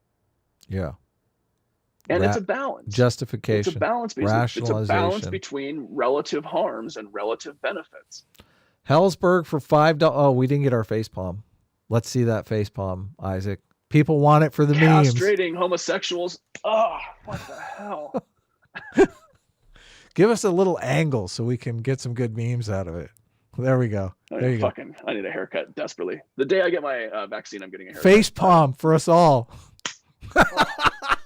Whoa! I see the light. Holy shit! I agree with you. That was worth it. All I needed was a hard reset. Isn't face palm kind of like this? Right. My daughter just learned that, and she's always like, "Oh, like you have to turn into the thinker, like the face palming thinker." Just like, "Oh, it's so horrible. I can't contemplate." Hellsberg for $5. Joe Biden gave a eulogy for Strom Thurmond. Oh, Joe Biden gave a eulogy for Strom Thurmond, a literal member of the Pointy Hat Club. Yeah. So why is Joe Biden? Regrets that. Yeah. I imagine he very much regrets that speech. Right. I also imagine that he was able, because of that, to pass some legislation that helped a lot of people. It's great when your imagination is all it takes to redeem Joe Biden. And your imagination is all it takes to convict Donald Trump. It's really interesting how that works. Frieza. We'll see if he gets convicted. Frieza for $2 Canadian. Central Park 5 were never exonerated, Isaac. Oh, interesting. Little fact check for you. Virgil G for $2. Link it. I mean, link these things. Anyone, it's hard for me. I don't have these conversations often, so it's hard for me to have the conversation and read the chat. I'm in there. Virgil G for $2. Yeah. At Counselor BS. Link any of these things to me, and I'll respond on Twitter. And if I'm convinced and I think it's a solid argument, I'll admit it. My ego is not. I try to not have my ego wrapped up in this. Mm-hmm. And Isaac is an egomaniac. Let's see the proof. Isaac is an egomaniac. Don't let him tell you otherwise. Have you noticed how beautiful my golden locks are? You haven't seen this haircut since we were like 16. I know, it's crazy. It's fucking ridiculous, but it keeps me entertained. Virgil G for $2. The Central Park 5 were convicted. Dipshit. Oh man. Everybody's at you. Virgil G for $2. What was that? I missed that one. I was reading Thrill Seeker, which is an interesting one. What was the previous one? Sorry. Isaac doesn't know 3 victims weren't white. Oh, 3 victims in the park weren't white of the Central Park 5. Did you know that? Oh, were they? No, I don't know that much about it. I haven't looked at it for years. Oh. Like no, you only these recalled are just supposed to be overviews. These initial ones are supposed to be overviews. And maybe it's not even, I mean, maybe you're not the guy to debate on these. And I don't know that I want to debate anyway, but I do want to see the best arguments that counter my perspective, which I don't ever see. Yeah. You know, and the arguments that comport with my perspective are arguments that come through the New England Journal of Health, the American Psychiatric Association, the things that I think support my perspective are large organizations, long established, with researchers diving deep into these topics and publishing very thorough rationalization. Listen, statistics is all fucking rationalization. Hold on. Whether or not it's true or not is separate from the argument that I gave you on the kids in cages. I gave you a reasonable, rational argument. Whether or not it's true is a different step. It's not reasonable to stop one child from being a victim of sex trafficking to traumatize 20,000 children by separating them from their parents. What you just said is disgusting. That's No, disgusting. to me, it's very similar to the abortion argument. Nobody wants abortion, but you can either have a woman terminate a fetus, or you can have a woman terminate a fetus and her own life in the process. You're literally right? endorsing. None of You're these literally are good outcomes, but one outcome is not as bad as the other. You're literally saying, like, the equivalent of child sacrifice over inconveniencing 1,000 people. That's fucking bonkers, Isaac. That is bonkers. Well, you're saying inconvenience, but it's not inconvenience. Separating a child from their parent is hugely traumatic. Well, I mean, maybe I'm How wrong. about being Maybe I'm sold wrong. into sex slavery? Data. How traumatic is being sold into sex slavery? Growing up a fucking sex slave. Hugely traumatic. Yeah, hugely traumatic. And almost anything ought to be done to prevent it, but not affecting the lives of 20,000 children. I mean, it's a utilitarian calculus. We're 20,000 children. It was I read that it was 5,000 or 500 children that were separated. 500. I understand it to be 550 children that they don't know how to reunite them because they don't know who their parents are or where they are. But you didn't. You didn't realize that was voluntary, by the way. What was voluntary? This was a voluntary arrangement between the parents and the children. To not know who and where their parents were. They're deporting their parents. Listen, here's the situation. They say, listen, we're going to deport you. Your kids can stay here or they can go home with you. And the kids say, I'm staying here. And the parents say, I want you to stay here. Okay. Nobody's separating these. So nobody's tearing these. Find them. They can't reunite them. That's all bullshit narrative. Yeah, because the kids, they don't keep track of the kids. They don't keep track of the parents. The parents are going to a foreign. Why the hell don't they? Yeah, I don't think that's the case. I mean, let's find out. The truth is out there. I mean, let's go. Let's see. Let's talk about this whole. Yes. Yeah. The truth is child separation policy. Yeah. Frente for 5 Canadian. Isaac knows nothing of CP5 case, Central Park 5 case, buying Duvernay's fake narrative. Embarrassing to watch you regurgitate lies. Who is Duvernay's? Buying Duvernay's fake narrative. Who's Duvernay? I don't know. Anyway. Ava DuVernay is a documentary filmmaker. Alexander for 17 DKKs. Why no Sitch? This is dumb. Okay. What is Sitch? I think he had to work at the grocery store today, right? No, I didn't send him a link. I don't. Yeah, I don't know. I forgot to send him a link, and we started late. So I mean, I can send him a link, but now you're talking about going. Frina for 2 Canadian. I can't talk to it. I have shit to do today. But should we decide what we talk about next time, or should we figure it out? And I have a bunch of super chats left. I got to get through the super chats. Okay, keep going. Frina for 2 Canadian. Every separated child is returned to their family. I don't know if that's true or not. Last I read, it was 550 kids that were still looking for parents. The meme of destruction for $4.99 says, "Hi friends, we could always legalize dueling." That would be a good idea. Let's let consenting adults full of hate demand satisfaction. Promotes respect or the eradication of the assholes. I do like that idea. Yeah, let's go back to dueling. Let's go to Voss and Cassie. Proton for £5 says, ask him about divorce and the consequences this has on children who are indefinitely alienated from their dads. What's your take on that? Horrible. It's absolutely horrible to not have 2 parents. So then, which is another great topic of discussion, the rate of single motherhood in minority communities, and a lot of really good new strong evidence that the strongest correlative factor is income and wealth. Yeah, I agree. And that precedes that the causal factor is income and wealth. Correct. Rather than the outcome. Correct. Yeah. Well, but the right has been saying for decades, you need to have a stable family because that's why you have wealth and success. Yeah, but the right would say because we give women the option of getting welfare, they get a better deal out of welfare and 3 baby daddies than they do out of establishing a traditional family. The right would say if you got rid of welfare, then the dads would realize, they would nut up. They'd say, listen, the state is not taking care of my kids. I got to take care of my own kids now. Families would work it out. Yeah. They would be forced to. Yeah.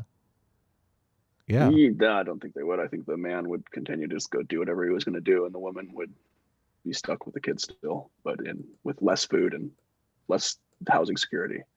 But that's another topic.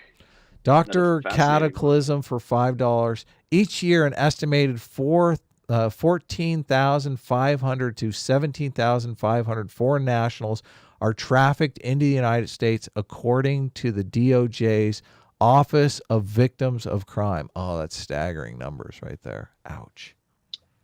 Yeah, I'd be interested to see that. Yeah. Well, if divorce is so traumatizing to the kids, can't we just have if we could, why don't we just make divorce illegal then? Why don't we just give everybody birth control, and then when they really want to have a child, Dr. Cataclysm, they can consult their medical professional. Dr. Cataclysm for $5 says there is quantitative data that shows readers of the Washington Post and New York Times are 90% left liberal identifying people. I definitely agree with that. Yeah, I mean, that's because left liberal identifying people are living in the real world as reported by the factual publications of mainstream media. Sure. I totally believe that. Alex Karras for $5. I'm glad that Isaac started this project. It's very entertaining. Well, thank you, Alex. Next time I'll restart my computer ahead of time. Hatch 450SX for $2. Your feeling on teaching kids gender confusion. I think it says your feeling on. Oh, your feeling on teaching kids gender confusion. I think he's asking you. It's a question. What is your feeling on teaching kids? I don't know. I mean, this is another instance of where the causal direction lies.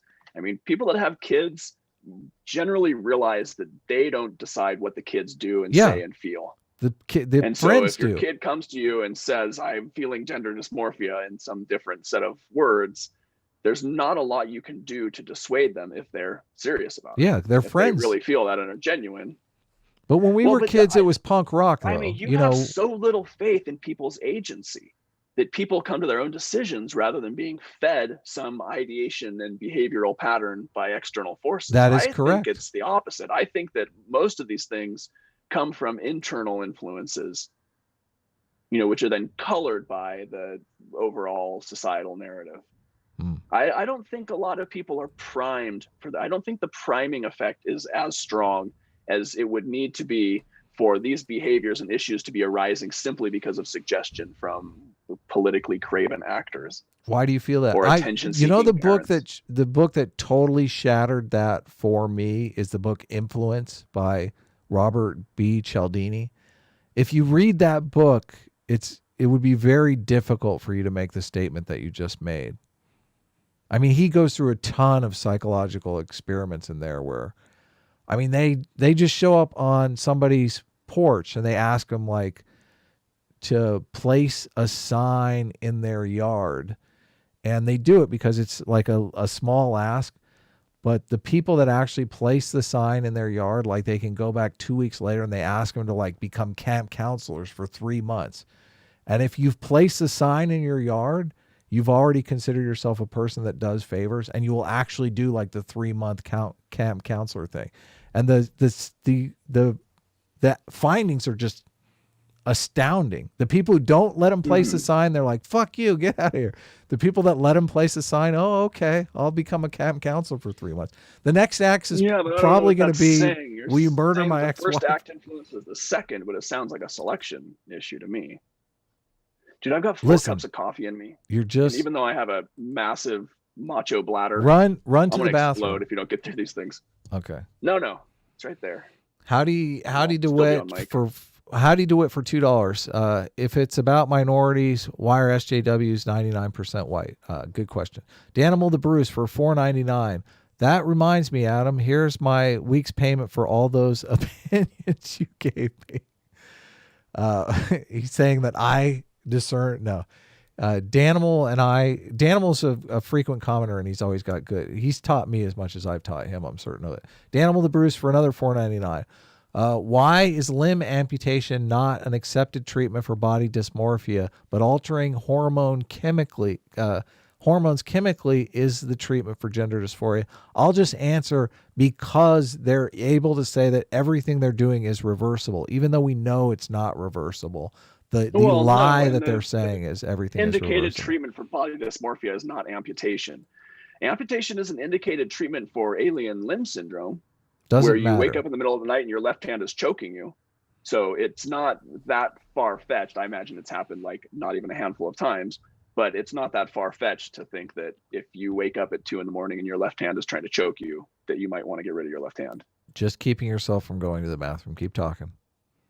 Brian K for $4.99. Isaac isn't holding my hand. Isaac isn't participating in your thought experiment. He is dishonestly attacking your hypotheticals. He must learn to actively listen. Be humble. Yeah, I think that would go a long way. Danimal the Bruce. I would agree, but I would urge people not to talk, but to write, so that people can consume their information at their own pace. Because a written argument is so much stronger than an oral argument, simply because the mind doesn't do well at two things at once. And do you know that when you write it down, trying to assimilate that information is very difficult. Do you know that when you write it down, you make it impossible to change your mind? You've just given it. It's in the book Influence. There's a lot of studies that they've done with this. Once somebody writes it down. Then I'll go read the transcripts of something. But I don't think that matters anyway, because if you're going to take the time, you and I are taking the time to discuss it. That doesn't require a lot of buy-in and effort on our part.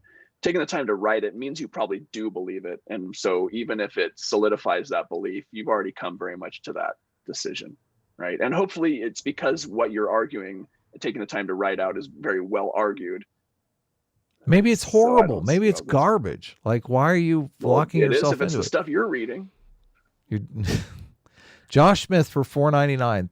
Therapists can lose their license in California if they do not affirm teens who claim they are transgender. This is part of why we're here. Yeah, I agree. Yeah, she goes over it in that book, Irreversible Damage. It's awful.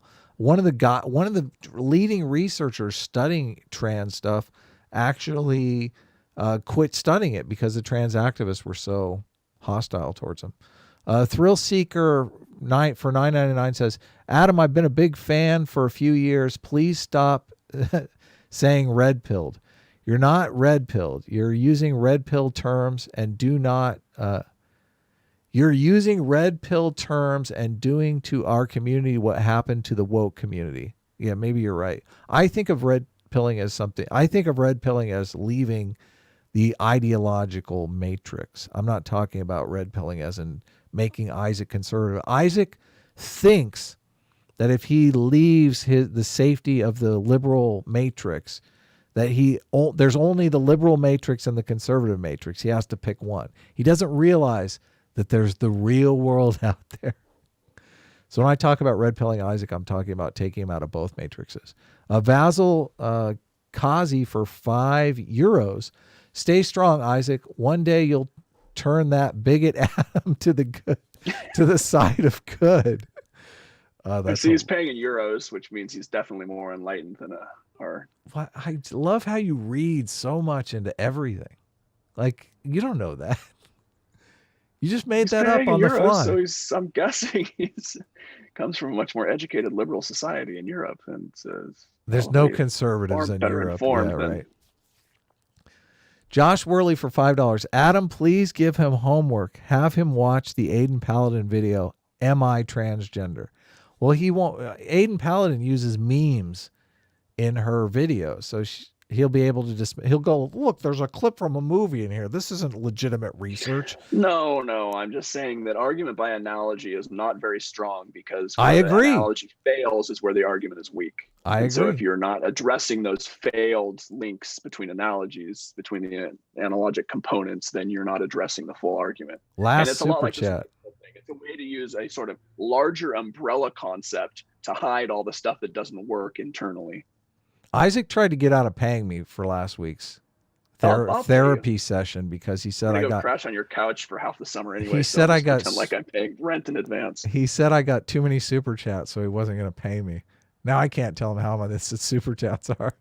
Caffeinated Tweaker for 5 Canadian says, 1, hi Adam and welcome back Isaac. 2, my parents staying together was traumatizing.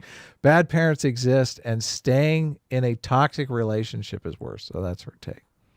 Yeah. Sorry to hear that. No, I mean, absolutely correct. And that's because all of these things, even if in aggregate some of them seem similar, was it Tolstoy that was like all happy families are similar and all unhappy families are dissimilar? Something to that effect. Yeah. So we've established, just before we go, we've established that Isaac is still woefully uninformed. He doesn't really even know the arguments against his arguments, and he doesn't really care about those arguments as long as he can say kids in cages, vote for Biden, Donald Trump is a white supremacist, as long as his preferred candidate. And it's not even really because I don't think the policies would make much of a difference in Isaac's life. He just wants to be able to look at the TV and see someone that he's like, that's my president. Who watches TV? Everyone's like, you CNN gave you this. Dude, nobody fucking watches TV. No one under the age of like 70 watches TV news anymore. Render Caesar for $4.99. He paid in euros where white people come from. So he's more enlightened. Got it. Got it. Hey, it's the seat of Western culture, right? That's sui generis Western culture. So what is not an amalgamation of all the conquered, colonized countries and their technology. It's just something that the Europeans came up with. So what are we going to do? You want, I guess you want to drive this in a certain, I'm confused by maybe I agreed to something that I shouldn't have agreed to, because I don't necessarily, I'm not going to change your mind, Isaac. Like you're not in a, you don't want to. Maybe not. But what I hope to do is that through this conversation, this continuing conversation, we can identify and delineate all the disagreements and all the conflicting evidence so that it's easily consumed. I'm hoping that a nice little hour-and-a-half documentary comes out of this over the next year or two. Somebody can watch it and be like, okay, I understand the culture wars. I understand which parts are intractable, which parts are bullshit, and which parts are correct, which side is correct on certain issues. I want it to be, instead of having to sit down and watch 3,000 fucking hours of YouTube, I want somebody to be able to sit down for an hour and 25 minutes and be like, okay, I understand the strongest arguments from both sides. Mm-hmm. Right. And if one side's wrong, very few people want that though, because most people are engaged in a partisan battle that they feel, gives their life meaning. So they don't want to know the truth. Yeah, you're one of those people, Isaac. Politics. You don't want to know the truth. Moral politics. Yeah, I do. Why wouldn't I want to know? Everyone wants to know the truth. And then if it's a little painful, they might shy away from it. But the truth will out. I think when the truth in all its glory is actually shown to people, you can't help but accept it. Even if you try to deny it. I disagree. Sublimate it down deep into your alt-right soul, that the truth will out. When you see the best argument presented in the most cogent way, then this is another problem. This is another problem that I have. You characterizing me as conservative just because I understand the conservative argument. No, it's not great. I'm a centrist. It's just a coincidence that I only side with the fascists. It's nothing. And I never see, except for the MMT thing. I think the MMT thing is fascinating because I've just been watching you do that recently. FEE, the Foundation for Economic Education, is doing stuff that's MMT positive, because to me, MMT is very much a left-wing economic paradigm. Yeah. And why would I be looking into that if I'm such an ideological ideologically possessed right winger? Because you're so confused. You just whatever you hear on Twitter or YouTube, you're like, that's true. Oh my God, that's the truth. This well-spoken, handsome person said something. I'm going to believe it. You should ask yourself, why is your worldview so dependent on me being confused, on you perceiving me as confused? Why would you never ask Isaac yourself, projects. maybe I'm not confused? Brian K for $3.99 says, would love to talk about psychedelics in history. Yeah. That'd be fun. You and me both. That would be fun. Render Under Caesar for $2.99. Isaac projects. I wonder if you could get Terrence McKenna. You might be famous enough that you could get Terrence McKenna on. Who's Terrence McKenna? Terrence McKenna is the great heroic, I believe he's the heroic doses guy. He was the one that was doing all the psychedelic pro scholarship in the 80s and early 90s, and he's probably still around. Maybe. Well, I think we're going to go ahead and leave it there. Isaac is about to pop. He's like, Jess, had 4 cups of Hess, coffee. no, I haven't looked into it. Doesn't make it untrue. But if I haven't seen the strongest arguments, I'm not going to just buy into it because, random people that share other characteristics to myself are saying it. I mean, over and over, all these fucking people in the chat, they're not on camera, having to be in the moment there. They can jump on fucking Google and pull up some link that has a coherent argument, but they don't. Right? No one on here is like, oh, you're a dumbass SJW. Here is something to disprove it that is rigorously argued, and it's all. I mean, this is all. What was unrigorous? Identity bullshit back. What was unrigorous about my kids in cage argument? I'm not saying that. This guy's like, just what was unrigorous? unrigorous? Doesn't make it untrue. That is the point of this exercise. The point of this exercise are to develop the strongest arguments that favor perspectives that I don't have, me standing in for the generic progressive. Mm-hmm. That's the whole point of this. And pointing out that I don't have those arguments is totally unproductive. Fucking Google it. Google whatever you believe. Google the shit. Find some argument and tweet it to me.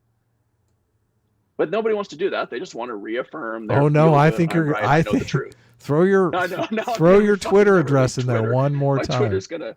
Your Twitter's gonna be. I don't have my Twitter open, so I'm probably gonna misspell it because I will tag Counselor BS. It's in there somewhere. I don't see the tweet. Somebody said they tagged me in earlier. So, oh wait, it just popped up. I will tag you in these. And hey, it stands. I'm willing to, if there's some way to super chat in reverse. If I enjoy this. I enjoy new information. I enjoy having my worldview changed. That is ever since you met me when I was like 15 years old. I've been like, I'm a Taoist. I want to be the uncarved block. I want to be open to all forms and not be limited by, fucking Twitter me something. And if it's convincing and doesn't comport with my existing worldview, I'll send you $5 or $10 or $20 if you straight up red pill me, even though we're not saying that. If you disabuse me of my incorrect SJW notions, I'll send somebody fucking $100, $1,000 if it truly changes my paradigm and I feel like I'm more informed. Why? You're asking them to do the. You're asking them to do money getting a degree from a university. Right? You're asking them to do a fraction of that. If someone wants to send me some decent arguments and some collated information on all this. I just dropped. Right. If you're listening only, I just dropped his Twitter in the chat, and it's on the screen right now, so you can see his Twitter actually in the video if you want to tweet at him. So, all right, we'll go ahead and leave it there. Thank you so much. It's always fascinating as usual. In the comments, leave us your suggestions for an actual topic next time. Isaac lags on that stuff. Typical leftist. So, take care, everyone, and we will see you next week. Same time, same place. It's my bong.